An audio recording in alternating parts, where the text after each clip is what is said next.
Hi hello ಎಲ್ಲರಿಗೂ ನಮಸ್ಕಾರ. Welcome to Bhavya's food craft. ನೀವಿನ್ನೂ ನನ್ನ ಚಾನಲ್ ಸಬ್ಸ್ಕ್ರೈಬ್ ಮಾಡ್ಕೊಂಡಿಲ್ಲ ಅಂದರೆ ಪ್ಲೀಸ್ ಸಬ್ಸ್ಕ್ರೈಬ್ ಮಾಡ್ಕೊಂಡು ನೋಡಿ. ಇವತ್ತಿನ ರೆಸಿಪಿ ಎಗ್ ಬಿರಿಯಾನಿ ಕುಕ್ಕರಲ್ಲಿ ಹೆಂಗೆ ಮಾಡೋದು ಅಂತ ನೋಡೋಣ. ಬಾಸ್ಮತಿ ರೈಸ್ ಬಳಸಿ ನಾನು ಮಾಡಿದ್ದೀನಿ. ಬನ್ನಿ ಮಾಡುವ ವಿಧಾನ ನೋಡೋಣ. ಮೊದಲಿಗೆ ಇಲ್ಲಿ ಸ್ಟವ್ ಹಚ್ಚಿ ಒಂದು ಕುಕ್ಕರ್ ಇಟ್ಕೊಂಡಿದ್ದೀನಿ. ಕುಕ್ಕರ್ ಬಿಸಿಯಾಗಿದ್ದೆ ಒಂದು 10 ಸ್ಪೂನ್ ಎಣ್ಣೆ ಹಾಕ್ಕೊಂಡಿದ್ದೀನಿ. ಇಲ್ಲಿ ಪಲಾವ್ಗೆ ಹಾಕೋ ಸ್ಪೈಸಸ್ ಎಲೆ, ಚಕ್ಕೆ, ಲವಂಗ, ಕಲ್ಲುವು, ಕಸೂರಿ ಮೆಥಿ, ಸೋಂಪು ಎಲ್ಲ ಹಾಕ್ಕೊಂಡು ಅದನ್ನೆಲ್ಲ ಚೆನ್ನಾಗಿ ಒಂದು ಅರ್ಧ ನಿಮಿಷದ ಕಾಲ ಎಣ್ಣೆಯಲ್ಲೇ ಅದನ್ನು ಚೆನ್ನಾಗಿ ಬಾಡಿಸ್ಕೋಬೇಕು.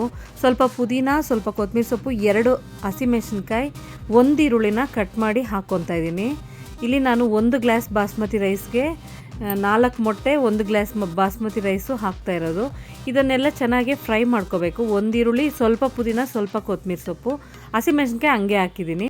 ಇದೆಲ್ಲ 1 ನಿಮಿಷದ ಕಾಲ ಇದನ್ನು ಚೆನ್ನಾಗಿ ಫ್ರೈ ಮಾಡ್ಕೋಬೇಕು. ಸ್ವಲ್ಪ ಕಲರ್ ಚೇಂಜ್ ಆಗೋವರೆಗೂ ಫ್ರೈ ಮಾಡಿಕೊಂಡು ಇದಕ್ಕೆ ಶುಂಠಿ ಬೆಳ್ಳುಳ್ಳಿ ಪೇಸ್ಟ್ ದೊಡ್ಡ ಸ್ಪೂನಲ್ಲಿ 2 ಸ್ಪೂನ್ ಶುಂಠಿ ಬೆಳ್ಳುಳ್ಳಿ ಪೇಸ್ಟ್ ಹಾಕ್ಕೊತಾ ಇದ್ದೀನಿ. ನೋಡಿ, ಈ ಶುಂಠಿ ಬೆಳ್ಳುಳ್ಳಿ ಪೇಸ್ಟು, ಈ ಒಗ್ಗರಣೆ ಎಲ್ಲ ಚೆನ್ನಾಗಿ ಮಿಕ್ಸ್ ಮಾಡ್ಕೋಬೇಕು, ಫ್ರೈ ಆಗಬೇಕು. ನೋಡಿ, ಇವಾಗ ಕಲರ್ ಚೇಂಜ್ ಆಗಿದೆ. ಶುಂಠಿ ಬೆಳ್ಳುಳ್ಳಿ ಪೇಸ್ಟ್ ಹಾಕಿದ್ಮೇಲೆ ಈ ಥರ ಕಲರ್ ಚೇಂಜ್ ಆಗೋವರೆಗೂ ಅದನ್ನು ಕೈ ಆಡ್ತಾ ಇರಬೇಕು, ಇಲ್ಲ ಕುಕ್ಕರ್ಗೆ ಅಂಟ್ಕೊಂಡ್ಬಿಡುತ್ತೆ. ಇಲ್ಲಿ ನಾನು ದೊಡ್ಡವು 2 ಟೊಮೊಟೊ ಹಾಕ್ಕೊಂಡಿದ್ದೀನಿ. 1 ಕಪ್ ಮೊಸರು, ಚಿಕ್ಕ ಕಪ್ಪಲ್ಲಿ 1 ಕಪ್ ಮೊಸರು ಹಾಕ್ಕೊಂಡಿದ್ದೀನಿ. ಖಾರಕ್ಕೆ ಖಾರದ ಪುಡಿ 1 ಸ್ಪೂನ್, ಅರಿಶಿನ ಅರ್ಧ ಸ್ಪೂನ್, ಗರಂ ಮಸಾಲ 1 ಸ್ಪೂನ್. ನೋಡಿ, ಇಲ್ಲಿ ಉಪ್ಪು ಹಾಕಿದ್ದೀನಿ. ಆ ಕ್ಲಿಪ್ಪಿಂಗ್ ಮಿಸ್ ಆಗಿದೆ. ರುಚಿಗೆ ತಕ್ಕಷ್ಟು ಉಪ್ಪು ಹಾಕ್ಕೊಳ್ಳಿ. ಇಲ್ಲಿ ಮೊಸರು ತಗೊಂಡಿದ್ವಲ್ಲ ಅದೇ ಕಪ್ಪಲ್ಲಿ 1 ಕಪ್ಪು ನೀರು ಹಾಕ್ಕೋಬೇಕು. ನೋಡಿ, ಈ ಟೊಮೆಟೊ ಮಸಾಲೆಗಳು ಎಲ್ಲ ಒಂದಕ್ಕೊಂದು ಹೊಂದ್ಕೊಂಡು ಟೊಮೊಟೊ ಎಲ್ಲ ಮೆತ್ತಗಾಗೋವರೆಗೂ ಅದನ್ನು ಚೆನ್ನಾಗಿ ಬೇಯಿಸ್ಕೋಬೇಕು. ಒಂದು 5-6 ನಿಮಿಷ ಆದರೂ ಇದನ್ನು ಚೆನ್ನಾಗಿ ಬೇಯಿಸ್ಕೋಬೇಕು. ಇಲ್ಲಿ ಧನಿಯಾ ಪುಡಿ ಸ್ಕಿಪ್ ಮಾಡಿದ್ದೆ. 1 ಸ್ಪೂನ್ ಧನಿಯಾ ಪುಡಿ ಹಾಕ್ಕೊಂಡು ಅದನ್ನು ಚೆನ್ನಾಗಿ ಮಿಕ್ಸ್ ಮಾಡಿಕೊಂಡು ಈ ಪುಡಿಗಳದ್ದು ಶುಂಠಿ ಬೆಳ್ಳುಳ್ಳಿ, ಈ ಟೊಮೊಟೊ ಎಲ್ಲ ಮೆತ್ತಗಾಗೋವರೆಗೂ, ಹಸಿ ವಾಸನೆ ಹೋಗೋವರೆಗೂ ಅದನ್ನು ಬೇಯಿಸ್ಕೋಬೇಕು. ನೋಡಿ, ಈ ಥರ ಎಣ್ಣೆ ಬಿಟ್ಕೊಂಡ್ಮೇಲೆ ಇಲ್ಲಿ 4 ಮೊಟ್ಟೆನ ನಾನು ಹಾಕ್ಕೊಂಡು ಅದನ್ನೆಲ್ಲ ಈ ಮೊಟ್ಟೆ ಒಂದು 5 ನಿಮಿಷ ಈ ಮಸಾಲೆಯಲ್ಲಿ ಬೇಯಿಸ್ಕೋಬೇಕು. ನಾನಿಲ್ಲಿ ಬಾಸ್ಮತಿ ರೈಸಲ್ಲಿ ನೋಡ್ತಿದ್ದೀನಿ. ನೀವು ಮಾಮೂಲಿ ರೈಸಲ್ಲೂ ಒಂದು ಸಾರಿ ಮೊಟ್ಟೆ ಬಿರಿಯಾನಿ ಈ ಥರ ಟ್ರೈ ಮಾಡಿ, ಚೆನ್ನಾಗಿರುತ್ತೆ. ನೋಡಿ, ಈ ಥರ ಒಂದು 5 ನಿಮಿಷದ ನಂತರ ಇದನ್ನು ಮೊಟ್ಟೆನೆಲ್ಲ ತೆಗೆದು ಒಂದು ಪ್ಲೇಟ್ಗೆ ಹಾಕ್ಕೊಳ್ಳೋಣ. ಈ ಥರ ಮಾಡೋದ್ರಿಂದ ಮೊಟ್ಟೆಗೆ ಮಸಾಲೆ ಎಲ್ಲ ಚೆನ್ನಾಗಿ ಒಳಗಡೆ ಹೋಗಿರುತ್ತೆ, ತಿನ್ನೋಕ್ಕೆ ಚೆನ್ನಾಗಿರುತ್ತೆ. ನಾನಿಲ್ಲಿ 1 ಗ್ಲಾಸ್ ಅಕ್ಕಿ, 1 ಗ್ಲಾಸ್ ಬಾಸ್ಮತಿ ಅಕ್ಕಿನ ಒಂದು 1/2 ಅವರ್ ಮುಂಚೆನೇ ತೊಳೆದು ನೆನೆಸಿಟ್ಟಿದ್ದೆ. ಅದನ್ನು ಇದಕ್ಕೆ ಹಾಕ್ಕೊಳ್ಳೋಣ. ಇದನ್ನು ತುಂಬ ಬಾಸ್ಮತಿ ರೈಸ್ನ ಹಾಕಿ ಮಿಕ್ಸ್ ಮಾಡಬಾರ್ದು, ಜೋರಾಗಿ ಎಲ್ಲ ಒಡೆದೋಗುತ್ತೆ. 1 ಗ್ಲಾಸ್ಗೆ 1.5 ಗ್ಲಾಸ್ ನೀರು ನಾನು ಕಾಯ್ಲಿಕ್ಕಿಟ್ಟಿದ್ದೆ ಪಕ್ಕದಲ್ಲಿ.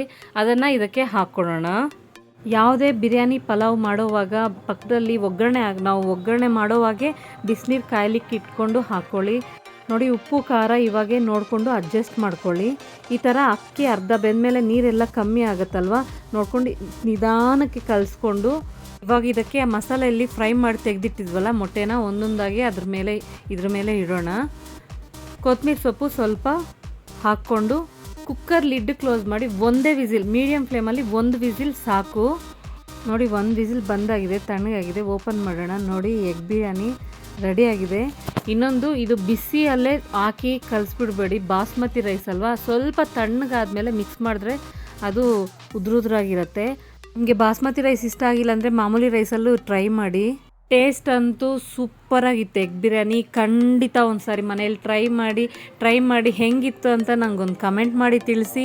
ಈ ರೆಸಿಪಿ ನಿಮ್ಗೆ ಇಷ್ಟ ಆಗಿದ್ದಲ್ಲಿ ಒಂದು ಲೈಕ್ ಮಾಡಿ, ನಿಮ್ಮ ಫ್ರೆಂಡ್ಸ್ ಆ್ಯಂಡ್ ಫ್ಯಾಮ್ಲಿಗೆ ಶೇರ್ ಮಾಡಿ. ಈ ರೆಸಿಪಿ ನೋಡಿದ್ದಕ್ಕಾಗಿ ಧನ್ಯವಾದಗಳು.